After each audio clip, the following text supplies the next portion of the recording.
Arkadaşlar selamlar. Sarper ben. Bu haftaki Bitcoin analizimize başlamadan önce küçük bir açıklama yapayım. İşte bir 3 haftadır falan analiz yapıyorum haftalık. Bitcoin analizi yapıyorum. Bunları gelen işte ekibimle değerlendirdim. Gelen feedbackleri değerlendirdim. Bazı sebepler var. Bu nedenle biraz daha kısa süreli videolar yapmaya çalışacağım.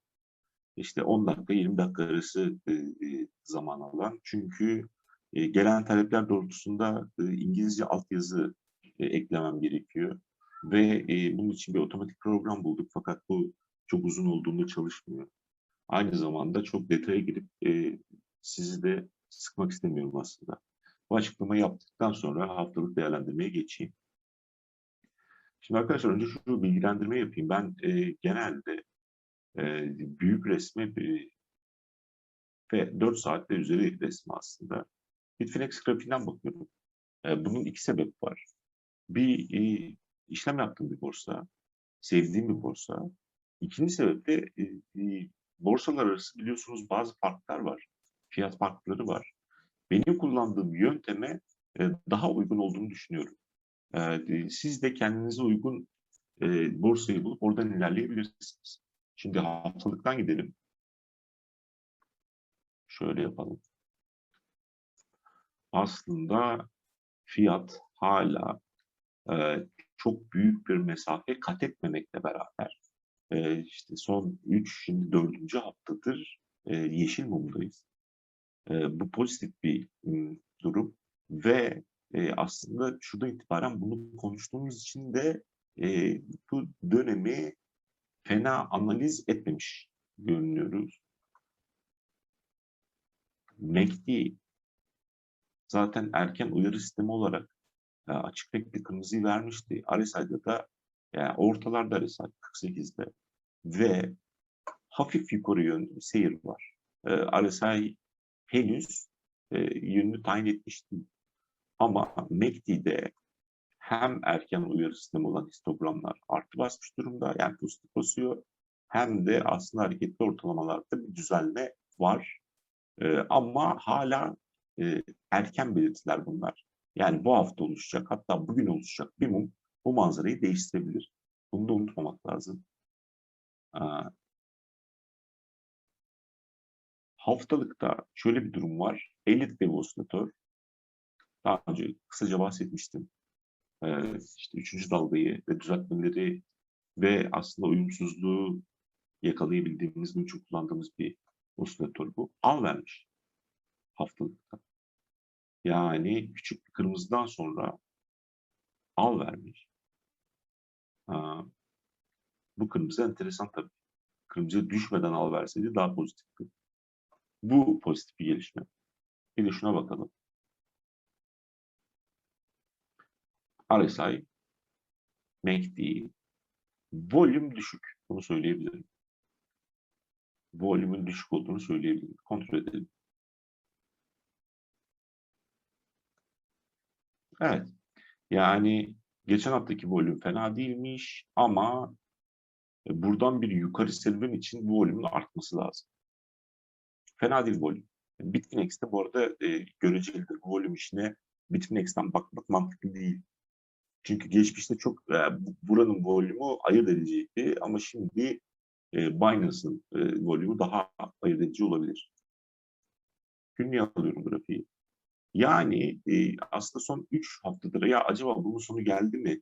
Ya bu trend güçlü, bu buradan yukarıya gidebilir savımız aslında hatta şu günlükte şu mum üzerine konuşmuştum. Şu mum üzerine konuşmuştum. Bu etkiler pozitif yönde devam ediyor. Burada fena, dediğim gibi fena okumamışa benziyoruz. Şimdi birazcık artık detaya iniyorum. Şimdi günlükte de haftalık yerine günlükte baktığımda da göstergeler pozitif. Hayır hayır gelmiş. Gelişme zaten olduğu gün yayın yapmıştık hatırlarsanız şu pozitife geçtiği gün. Orada itibaren devam ediyor. Durum pozitif görünüyor. Ve geçen hafta bir projeksiyon da yapmıştık. Ve o projeksiyona göre de şu seviyelere kadar yükselmesini bekliyorduk. Daha sonra bir aşağı reaksiyon gelebilir. Daha sonra yukarı trende gidebilir diyorduk. Şimdi biraz detaya ineyim. Bunun sayımına geleyim. Peki burayı nasıl sayardım? Şimdi şundan bahsetmiştim. Bu kaldırayım. Şundan bahsetmiştim. Bu yapının bu düşüşle beraber artık birinci dalga olarak dikkate alacağımı söylemiştim. Ve bu ölçüme göre bu zirve, bu birinci dalganın 1618 katıydı. Beyaz 3. En istediğimiz yerdi. Detayına inmeyeceğim. İçinde de bir iç sayım var. Çok mu düzgün? Hayır, değil. Niye? Birin daha küçük, sarı birin daha küçük, sarı üçün daha coşkulu olmasını isterdim. Sarı 5 ile ilgili bir şikayetim yok. Ama sarı bir belki değiştirebiliriz. Şuraya da aldığım denemelerim oldu. Ama bu sefer bu sarı 3, şöyle yapayım. Bu sarı 3 bu bire göre çok büyük oluyor. Bu da teknik olabiliyor. Bu da teknik olabiliyor. Bu nedenle buraya getiriyorum. Ve buraya getirince de bu sarı 1 bu sarı 3'ten 3'e göre biraz büyük. Bir ölçüsünü alalım bunun. Konumuz açılmışken. Galiba bir katı gibi bir şeydi. Yanlış hatırlamıyorsam. 1,272 katı. Yani aslında kurallara uygun. Sarı birden daha uzun bir sarı üçümüz var.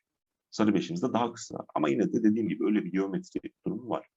Şimdi burayı dediğim gibi sayarak beyaz 1, beyaz 2, beyaz 3'ü bulabiliyorduk. Bu beyaz 3, bu beyaz 1, 2'nin tam 1,618 katıydı. Üzerinden geçelim. Aşağı yukarı bir ölçüm, sıfırlamadım aşağıya. İşte şurada göreceğiniz gibi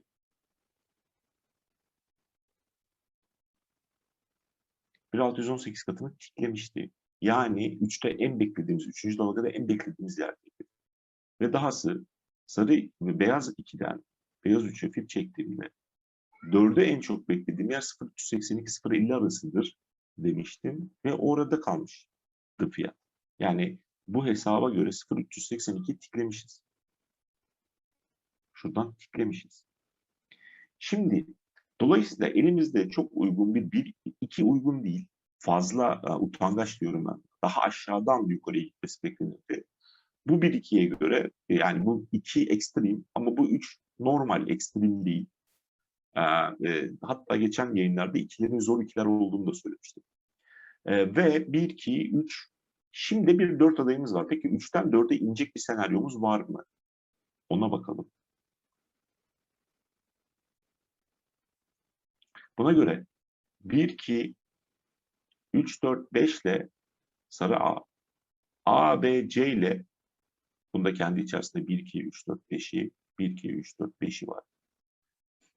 Sarı B ve mavi 1, 2, 3, üçgen bir 4 ve 5'te de C'ye ulaşabiliyoruz ve buradan yeni trend başlamış olabiliyor, yukarıya trend. Bu tabii ki olasılıklardan bir tanesi. Eğer bu düşüş burada veya burada bittiyse bu sayım da burada bitmiş oluyor. Hatta şöyle bir ilginç durum da var. Şimdi dikkatimi çekiyor. Şurayı bir sıfırlayayım tam. Evet. Şurayı da bir sıfırlayayım. Şöyle yapayım. Burası neredeyse sıfırmış.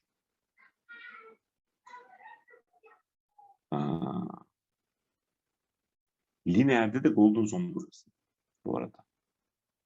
Yani logaritmikte 0,382'ye gelen yer lineerde tam golden zone'a geliyor. O dikkatimi çekti.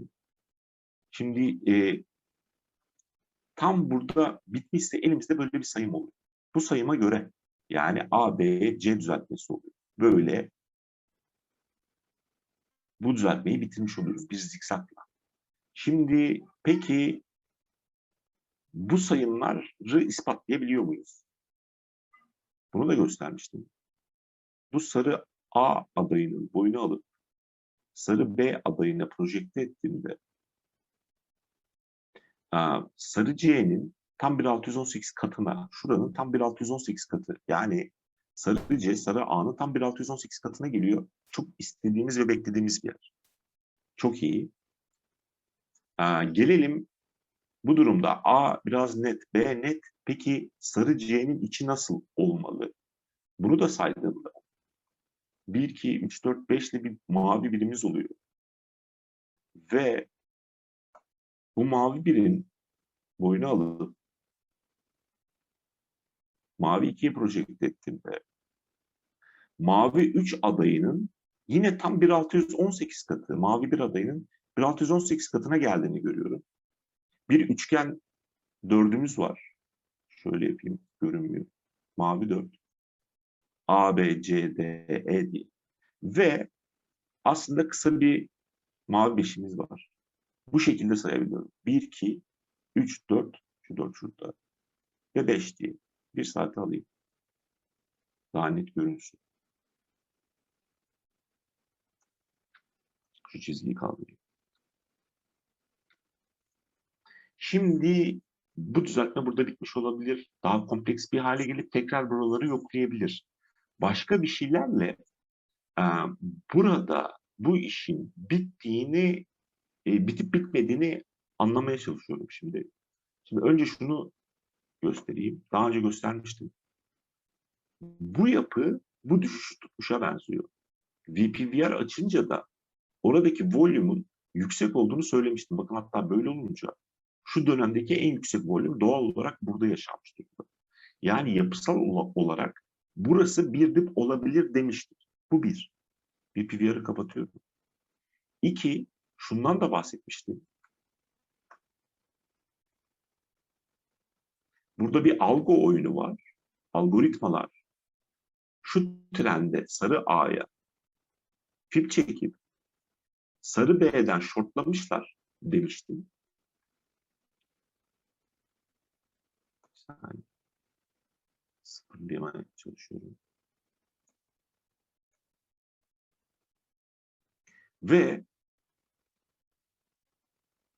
üçüncü algo target civarında, yani hedeflerine üçüncü algo target'a varmışlar. Burası birinci target'ları, burası ikinci target'ları, üçüncü target'a varmışlar. Burayı sıfırladığımızda bunun bazı borsalarda değmediğini, bazı borsalarda değdiğini konuştuğumuzu hatırlıyorum. Hedeflerine de ulaşmışlar demiştim. Şimdi bir de şu açıdan bakalım. Biliyorsunuz PitchBook'la ilgili bilmiyorsanız da YouTube'da videom olmalı. Onu inceleyin. Buraya Pitchfork'u uyguladığımda da A noktasına, B noktasına, oradan C noktasına Pitchfork'u uyguladığımda da düşüşün bu sayıma göre bittiği C noktası tam Pitchfork'un üzerinde ve Andrews'a göre Pitchfork'un 4 tane kurulu var. Kurulundan bir tanesinde Pitchfork'un üzerinde önemli pivot oluşur. Bu serinin en önemli pivotu bu, emin olun. Dolayısıyla bunlara bakınca, bütün bunlara bakınca bu sayımın olasılığı, doğru olma olasılığı yüksek bir sayım olduğunu söyleyebilirim. Ama daha yüksek sesli, yükseliş senaryoları konuşmak için de şunu beklemem gerekir. Yine bu Pitchfork'a göre sıfır noktasından B noktasına, aslında C noktası oluyor. Kafanız karışmasın. Şu iki noktayı çektiğim trend çizgisinin yukarı kırılması durumunda trendin döndüğü kabul edilir. Bu durumda kabul edilir. Şu anda henüz konuşmak isterken burada isterse şu düzeltme gibi olan yapı şöyle bir bağlaçla uzayabilir. Onu demek istiyorum. Veya bu yapı yukarıya gidip tekrar aşağıya yolculuk yapabilir. Kesin konuşmak için, daha yüksek sesle konuşmak için bu trend çizgisinin kırılması gerekir ve bu trend çizgisine de trigger line denir. Yani tetikleme çizgisi. Burada daha yüksek sesle konuşabilirim. Ama 3 haftadır yaptığımın yayınlarda aslında şu yükseliş şimdi öngörüsünü yapmıştım. Şimdi neyin öngörüsünü yapıyorum? Bu iş nereye gidebilir? Ona bakalım. Şimdi şuradan bakalım. Şimdi arkadaşlar, Bitcoin'de takip ettiğim aslında bir kanal var. Yani Bitcoin'de yolculuğun, şöyle yapayım.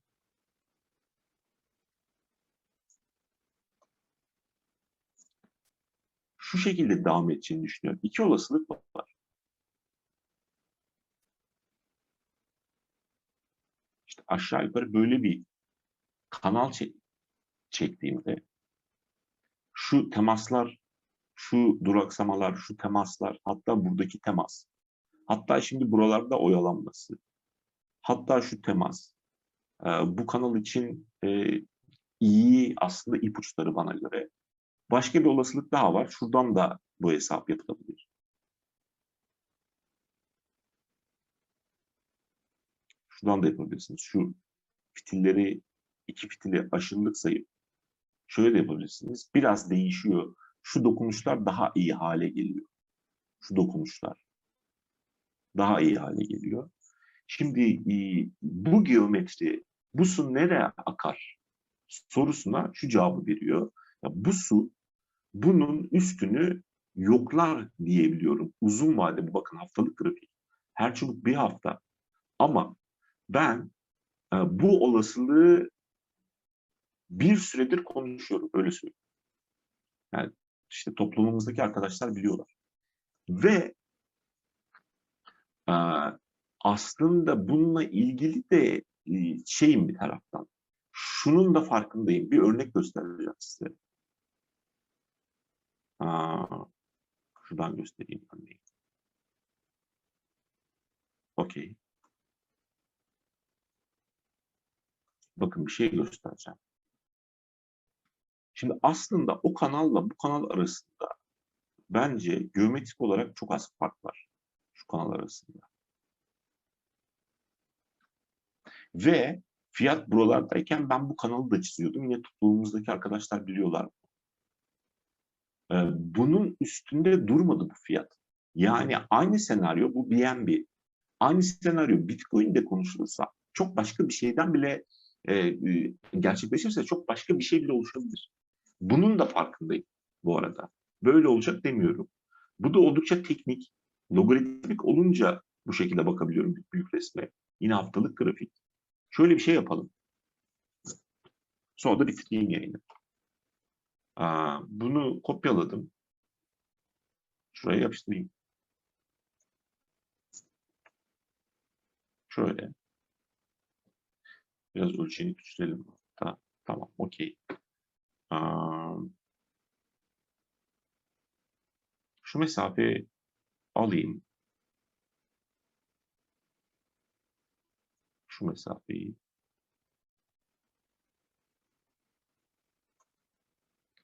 Buraya kopyalayayım. Şu şekilde.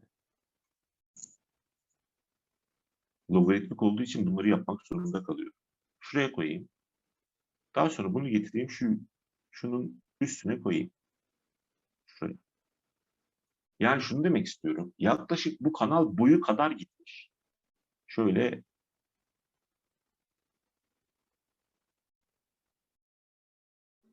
olmadı tam. Tam üstünden yapayım.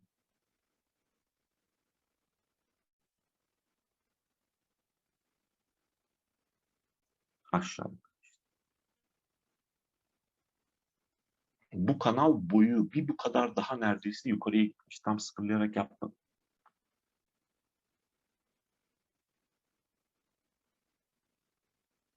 Neredeyse o kadar.